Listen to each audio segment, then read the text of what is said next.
They say an airport is just a place where journeys begin and end, a place of hurried footsteps, rolling suitcases, and tired goodbyes. But Denver International Airport is different. From the outside, it looks massive and calm, sitting quietly on the open plains of Colorado. Inside, it hums like any other airport. Yet hidden in plain sight, something watches, something painted on the walls, something that has made thousands of travelers stop, stare, and feel a chill crawl up their spine. Imagine this. You are rushing to catch a flight. Your mind is busy. Tickets, time, gates. Then, out of the corner of your eye, you see it. A giant mural. A soldier in a gas mask holding a weapon. Children lying lifeless beneath him. Dark skies, broken cities. Animals staring with hollow eyes. You pause. Your heart beats faster. This isn't normal airport art. This feels like a warning, or a confession, or a message meant for someone else. What if these murals are not just art? What if they are trying to tell us something? And what if millions of people have walked past the message without ever understanding it? Welcome to Untold Golden History. Today we step into one of America's strangest mysteries, the disturbing, heartbreaking, and deeply emotional case of the Denver Airport murals. The story begins in the early 1990s, when Denver International Airport was still under construction.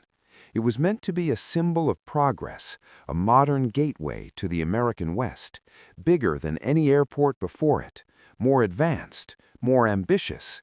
But from the start, the project was surrounded by confusion, delays, and massive cost overruns. What was supposed to cost under $2 billion ended up costing far more. People whispered, "Why so expensive? Why so secretive? Why so many underground tunnels?" Yet the real shock didn't come from the budget, it came from the art. When the airport finally opened in 1995, visitors were stunned to find enormous murals painted on the walls.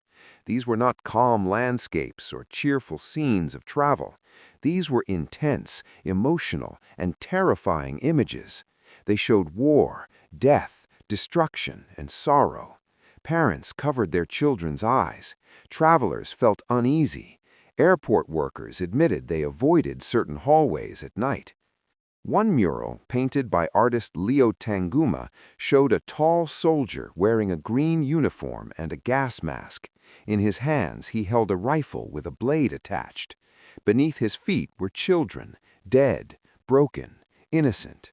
Their bodies lay still, wrapped in grief and silence. Above them, the world appeared to be falling apart.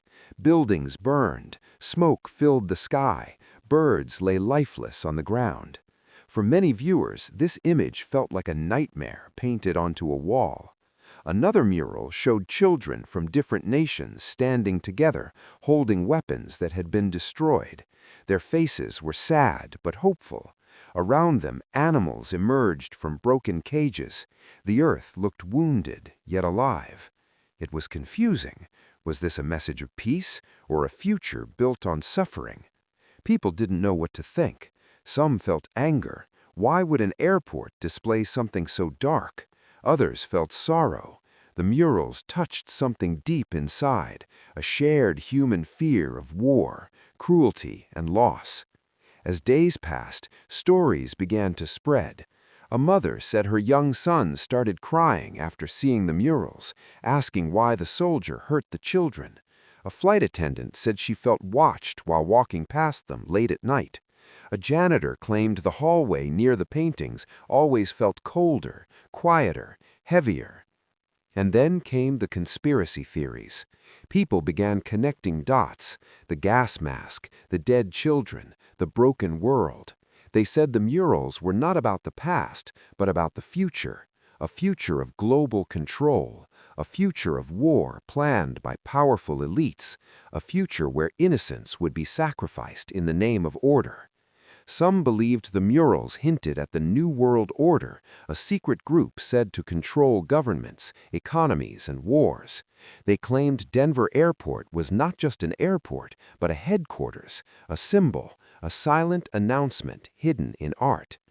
Others pointed to strange symbols in the murals, unfamiliar shapes, patterns that looked ancient, colors that felt intentional. They asked questions no one could easily answer. Why were these images approved? Who decided this was appropriate for a public space? And why, of all places, an airport? The artist, Leo Tanguma, spoke out.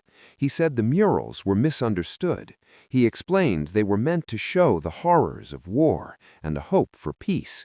The soldier, he said, represented oppression. The dead children symbolized the innocent victims of conflict. The broken weapons stood for a future without violence. But for many people, his explanation wasn't enough, because even if the message was peace, the method was pain. Every brushstroke carried suffering. Every scene forced viewers to confront cruelty. In a place where people expected excitement, reunions, and new beginnings, the murals delivered grief, fear, and unanswered questions. And that contrast, that emotional shock, made the murals unforgettable. Over time, the Denver airport became famous not just for flights, but for fear. Online forums exploded with theories. Videos gained millions of views. People traveled to the airport just to see the murals with their own eyes. Some stood there in silence, tears forming as they imagined the pain of war. Others laughed nervously, trying to hide their discomfort. A few felt something else entirely, a strange sense that the murals were warning humanity before it was too late.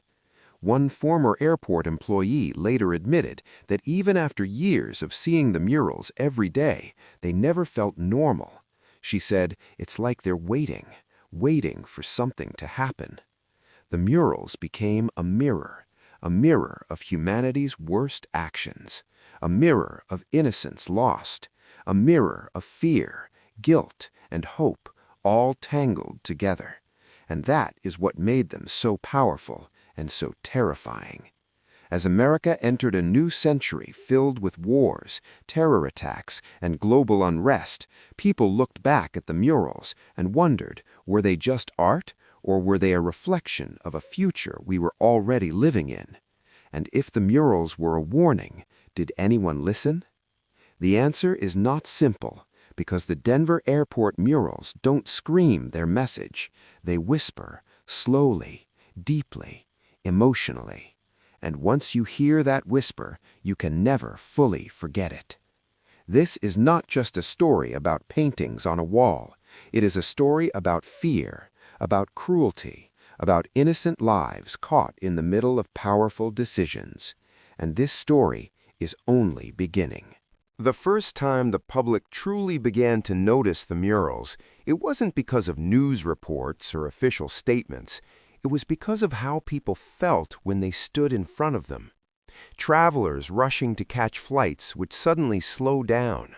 Children would stop talking. Some adults would stare for a long time, unsure why their chest felt tight. Others would look away quickly, as if the images were watching them back. One mural showed soldiers wearing gas masks, holding weapons that looked too large for their bodies. At their feet were broken buildings, burning cities, and terrified civilians. In another scene, children from different cultures stood together, some sleeping, some appearing lifeless, wrapped in white cloth.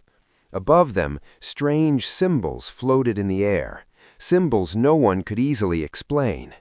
The colors were bright, almost beautiful, but the story they told was dark and heavy. People asked a simple question: why would an airport, a place of hope, travel, reunions, and new beginnings, display images that felt like the end of the world? Airport officials said the murals were about peace. They said the art showed destruction first, then rebirth. According to them, the children represented innocence, and the broken weapons symbolized the end of war. They explained that the murals were meant to tell a story, Humanity destroys itself, learns a painful lesson, and then chooses peace. But for many viewers, that explanation didn't sit right. Some visitors noticed details that made the murals feel less hopeful and more disturbing. The soldiers looked powerful and unstoppable. The children looked silent, powerless, and forgotten. A rainbow appeared in one mural, but it didn't feel joyful. It felt cold, almost forced. The animals shown were extinct or endangered. The earth looked wounded, not healed. A baggage handler named Carlos later said he avoided walking that hallway whenever possible. He had worked at the airport for over 10 years, and he had seen the murals thousands of times. Still, they made him uneasy. "I've seen war," he said quietly. "Those paintings don't feel like peace. They feel like a warning." Carlos wasn't alone. A flight attendant recalled how a little girl once asked her mother, "Mom, why are those men hurting everyone?" The mother didn't answer right away. She pulled her daughter closer and walked faster. Rumors began to spread, not online at first, but through whispers. Airport staff talked during late-night shifts. Taxi drivers shared stories with passengers. Security guards joked nervously about the end times wall. What started as casual discomfort slowly grew into something heavier. Then came the internet. Photos of the murals were posted on forums. People zoomed in on tiny details, symbols on banners, letters carved in stones, animals placed in strange positions. Someone claimed one symbol matched ancient secret societies.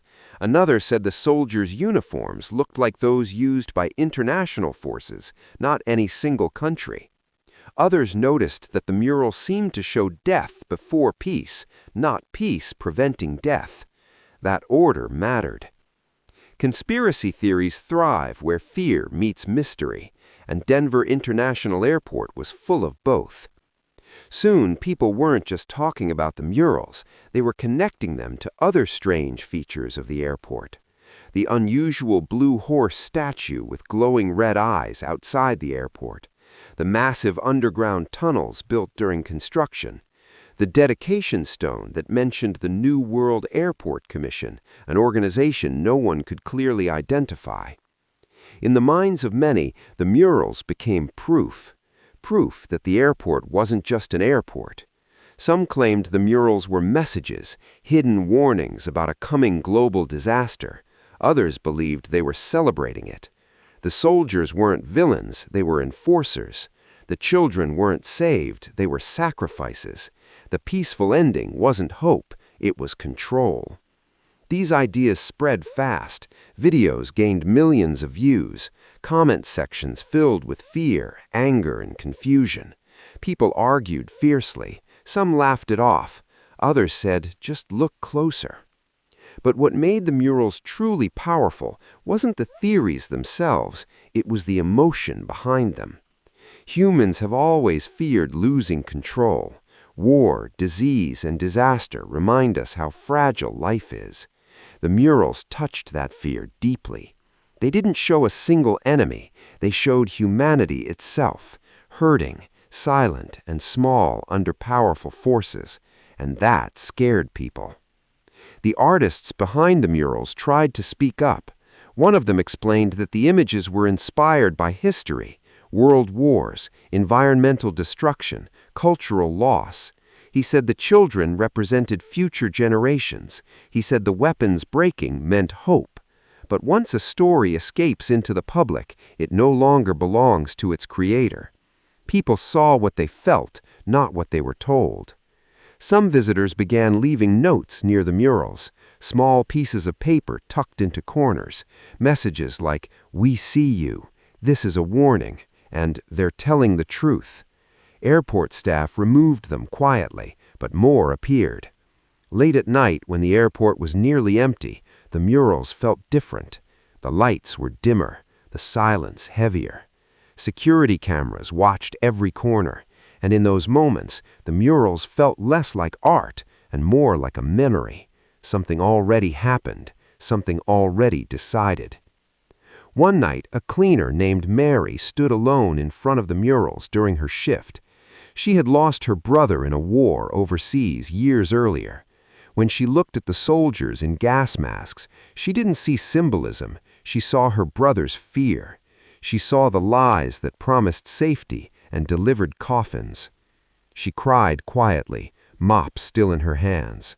For Mary, the murals weren't about conspiracies, they were about truth. The truth that powerful systems often crush innocent lives, then call it progress. And maybe that was the real reason the murals disturbed people. They didn't point to a secret future, they reflected a painful past. Still, the theories didn't stop. Some claimed the murals predicted pandemics, others said they showed forced population control. When real-world events happened, wars, protests, global illness, people returned to the murals and said, "See, it was all there." Humans search for meaning when chaos feels unbearable. The airport became a pilgrimage site for conspiracy believers. They traveled just to see the murals. Some filmed reactions, others stood silently, convinced they were standing inside a warning meant for those brave enough to notice. Airport officials tried humor at one point. They posted signs joking about conspiracies, trying to calm fears. But for many, that only made things worse. If it was all nonsense, why joke about it at all? Trust was already broken. The murals stayed, they were never removed, and over time they became something more than art or conspiracy. They became a mirror showing how deeply Americans struggle with fear, power, and innocence, how history's scars never fully heal, how symbols can hurt as much as words, how hope, when surrounded by suffering, can feel fake. The murals didn't cause fear, they revealed it. They asked an uncomfortable question without ever speaking. If humanity keeps repeating the same mistakes, does peace come after destruction, or does destruction come disguised as peace? That question followed travelers long after they left the airport. Some forgot it by the time their plane landed. Others carried it with them, heavy and silent. And the murals continued to watch, unchanged, as millions passed by, each person bringing their own fear, memory, and meaning into the story. As years passed, something strange happened. The murals did not fade into the background like most public art. Instead, they grew louder in people's minds. New generations of travelers discovered them for the first time, and the same reactions repeated: silence, confusion, discomfort. It was as if the murals had a pulse, beating slowly with time. High school students on field trips stood in front of them, phones raised, whispering theories they had already heard online.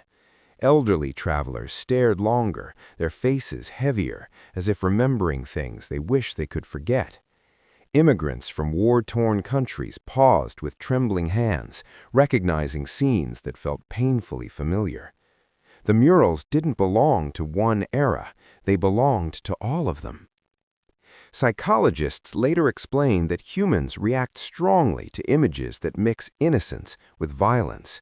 Children symbolize the future.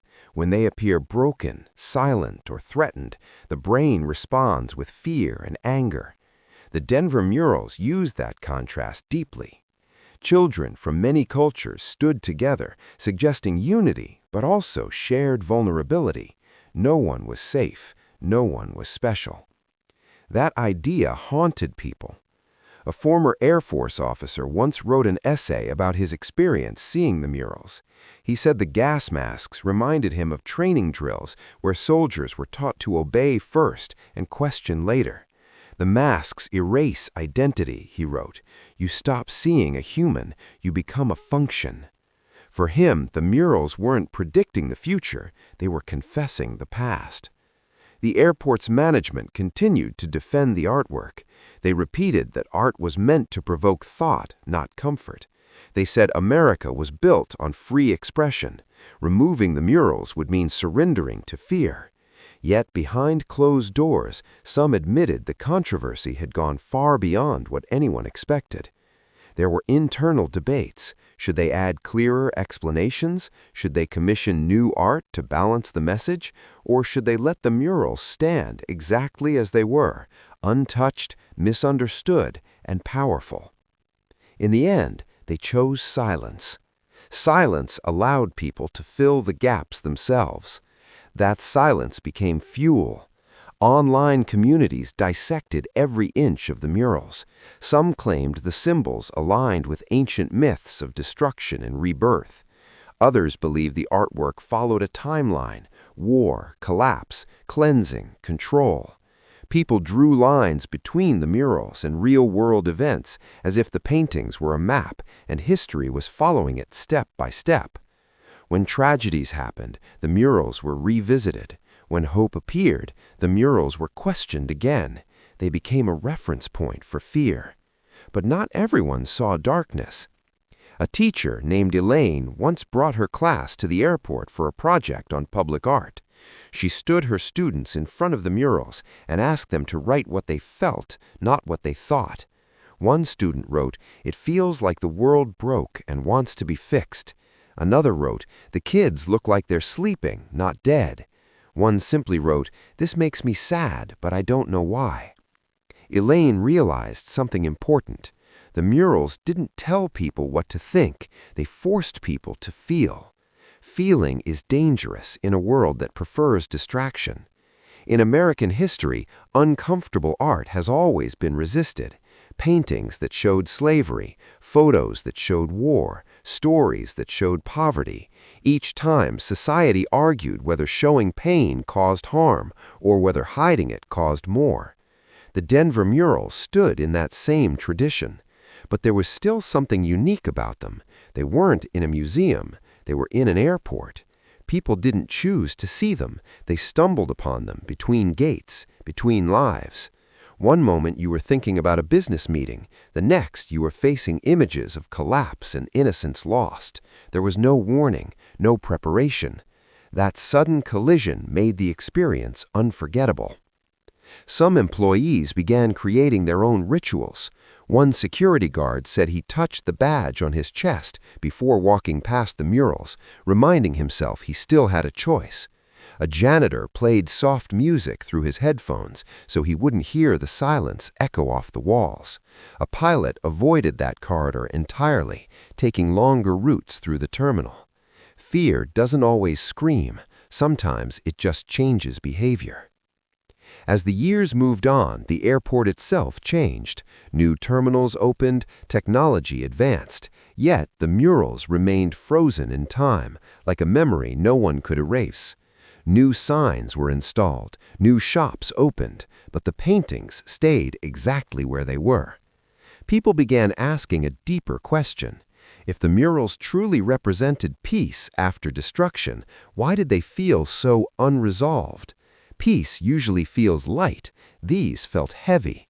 Some art critics suggested that the murals reflected a broken promise, that humanity wants peace but repeatedly chooses power.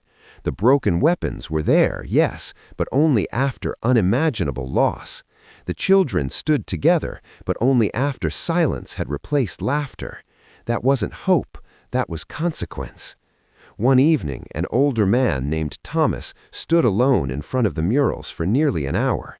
A stranger asked him if he was okay. Thomas nodded and said he had survived a war as a child. He said he remembered hiding while soldiers marched through his town. He remembered gas masks. He remembered silence after screaming stopped. "These aren't conspiracies," he said softly. "These are memories." His words didn't go viral, they didn't trend, but they mattered. Because beneath all the theories, jokes, and arguments, the murals were doing something dangerous. They were reminding people of reality. Reality is messy, history is cruel, innocence is often the first thing lost, and systems, governments, armies, institutions rarely admit their failures until long after damage is done. The murals didn't accuse any one group, they accused humanity, and humanity doesn't like being accused. That's why people reached for secret organizations, hidden agendas, and shadowy plans. It was easier to believe someone else was responsible than to accept that suffering is often created openly, legally, and proudly. The murals forced a realization many tried to avoid. Nothing in them was impossible. Everything in them had already happened somewhere, sometime, to someone. As travelers continued passing through Denver International Airport, the murals quietly did their work. They unsettled, they lingered, they refused to be ignored. Some people walked away frightened, some walked away thoughtful, and some walked away changed, carrying a silent question with them into the sky. If we already know where cruelty leads, why do we keep walking the same path? The murals offered no answer, only reflection. Over time, the murals stopped being just something people saw. They became something people carried. Travelers discussed them on planes, in hotel rooms, in quiet car rides home. The images stayed behind their eyes, resurfacing when the world showed its darker side. When news reported another war, another crisis, another wave of suffering, people remembered the children wrapped in white cloth and the soldiers hidden behind masks. It felt familiar, too familiar. In moments of national grief, the murals felt almost prophetic. After tragic events, online searches for Denver Airport murals meaning spiked sharply. People weren't just curious anymore. They were searching for understanding, for reassurance, for proof that chaos followed some kind of pattern. When the world feels out of control, symbols become anchors. A college student named Ryan once admitted he used to laugh at conspiracy videos. Then he saw the murals in person. He said the scale changed everything. On a small screen, they looked strange. In real life, they felt overwhelming. He stood there for a long time, surrounded by strangers who were just as silent as he was. No one was joking, he said. That's what scared me. The airport tried to reclaim the narrative. Plaques were placed nearby explaining the artist's intentions. They spoke of global cooperation, environmental awareness, and peace. But explanations couldn't erase first impressions. People read the plaques, then looked back at the murals, and felt the same unease. Words said peace, images said loss. That conflict stayed unresolved. Some artists defended the murals fiercely. They argued that art should disturb, that comfort creates apathy. They reminded critics that history itself is disturbing. To erase uncomfortable art would be to pretend suffering never happened. In their view, the murals were honest. But honesty can hurt, especially when it exposes wounds that never healed. A psychologist studying collective fear once said the murals acted like a shared dream, one that millions of people experienced without speaking to each other. Dreams don't explain themselves, they reveal emotions, and the emotion revealed here was grief mixed with guilt. Grief for the lives lost throughout history, guilt for the lessons not learned. For airport workers, the murals became part of their daily lives. Some stopped noticing them, others never stopped feeling their weight. A young employee named Jasmine said she used to walk past them without thinking. After becoming a mother, she couldn't anymore. Seeing the children changed everything. "They're the same size as my son," she whispered once. "That's all I see now." Her reaction reflected something universal. Life experience reshapes meaning. What once felt abstract becomes personal. The murals aged with their audience, gaining new layers as people's lives changed. And still, the theories grew. Some claimed the murals were intentionally placed where international travelers would see them, as if sending a message to the world. Others believed the timing of their creation mattered, that they reflected anxieties from the late 20th century, when fears of nuclear war, environmental collapse, and global control were strong. Both ideas could be true. History doesn't move in straight lines, it echoes. In American culture, distrust of power runs deep. From secret wars to hidden experiments, from broken promises to erased communities, many felt they had learned the hard way that official stories often arrive late, softened, and incomplete. The murals tapped into that memory. That's why denial never worked. The airport could say there is nothing to hide, but people remembered times when there was. The murals didn't create distrust, they reminded people of it. A journalist once wrote that the Denver murals were a test, not of belief, but of self-awareness. He argued that the real conspiracy wasn't hidden symbols or secret orders, but the human tendency to ignore suffering until it becomes unavoidable. The soldiers in gas masks weren't villains from the future, they were echoes from the past. The broken cities weren't predictions, they were records. The children weren't warnings, they were witnesses. That interpretation didn't go viral. Fear travels faster than reflection. Still, some found comfort in that understanding. A veteran who had struggled with guilt said the murals helped him face his memories. He said they showed consequences, not destiny. That realization mattered. If destruction was a choice once, peace could be a choice again. But choice requires awareness, and awareness often begins with discomfort. As years passed, younger generations grew up in a world already shaped by fear. They were born into global uncertainty, climate anxiety, and constant crisis. For them, the murals didn't feel shocking, they felt normal. That realization scared older viewers even more. If images of collapse no longer shocked, what did that say about the future? The murals, once controversial, became a quiet marker of changing times. They showed how fear evolves, from shock to suspicion, from suspicion to acceptance. And acceptance can be dangerous, because acceptance risks becoming indifference. Yet, buried deep within the murals, some viewers still found a fragile thread of hope. They pointed to the moment where weapons lay shattered, to the moment where children stood together, not divided by borders, to the idea that peace, even if delayed, was still possible. Hope wasn't loud, it was subtle. And maybe that was the point. Hope that survives destruction is never bright or easy. It is quiet, careful, and fragile. It asks humanity to slow down, to remember, to choose differently. The murals didn't shout that message, they whispered it, and only those willing to stand still long enough could hear it. As the murals continued to exist in quiet defiance, something subtle began to change, not in the paintings themselves, but in the people who encountered them. The fear was still there, but it slowly blended with reflection.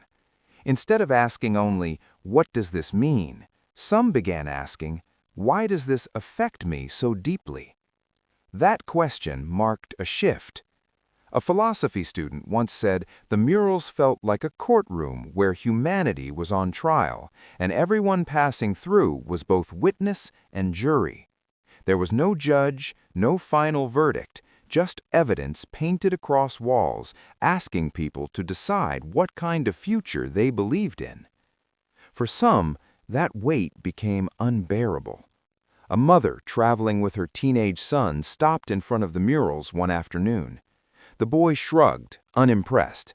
"It's just art," he said. His mother didn't argue. She simply asked him to imagine a world where adults never learned from history. He looked again, longer this time. His expression changed, not into fear, but into sadness. Sadness is quieter than fear, and more dangerous, because sadness lingers. As global conversations around power, control, and human rights intensified, the murals felt increasingly relevant. Protest movements rose and fell. Trust in institutions weakened. People argued not just about what was happening, but about who was telling the truth. The murals never claimed to know the truth. They simply showed consequences. One late night, an airport custodian named Henry found himself standing in front of the murals long after his shift should have ended. He had grown up believing that good always won in the end. That belief had helped him survive a difficult life, But looking at the murals, he realized something painful. Good doesn't win automatically. It must be protected. That realization broke something inside him, but it also rebuilt something stronger. The murals weren't cruel for showing suffering. They were cruel for reminding people that hope requires effort.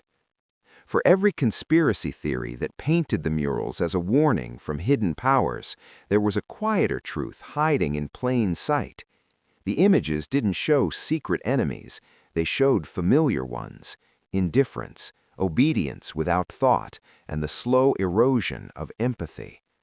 The soldiers in masks weren't monsters, they were ordinary people following orders. That was the most uncomfortable detail of all.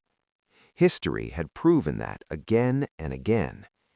The murals dared viewers to ask themselves a dangerous question. If you were there, who would you be? That question haunted people far more than any secret symbol. Some airport guides began sharing personal interpretations with curious travelers. One said the murals were about cycles, that every generation believes it will be the last to make mistakes, and every generation is wrong. Another said the art reflected a warning from history itself, not from any hidden group. Warnings don't need conspiracies to be real. They need memory. In a society obsessed with moving forward, memory often feels like an obstacle. The murals refused to let memory fade.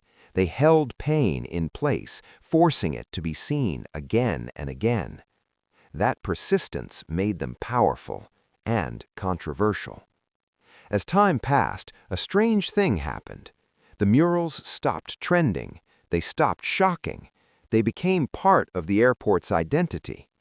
New travelers learned about them from travel blogs and documentaries, not whispered rumors. Fear softened into curiosity. But the emotion didn't disappear. It matured. A historian once said that the murals marked the moment when American conspiracy culture and American historical guilt collided in public space. People didn't know which feeling they were reacting to, so they blamed mystery. Mystery felt safer than responsibility. Responsibility demands action. The murals asked nothing directly, yet they demanded everything silently. They asked viewers to notice suffering without turning away, to recognize innocence without exploiting it, to accept that cruelty often wears official uniforms and polite language. They asked for maturity, and maturity is uncomfortable. For those willing to engage honestly, the murals became less frightening and more grounding. They didn't predict the end of the world. They reminded people that the world has ended many times before, for specific communities, for forgotten nations, for children whose names were never recorded. And yet, life continued.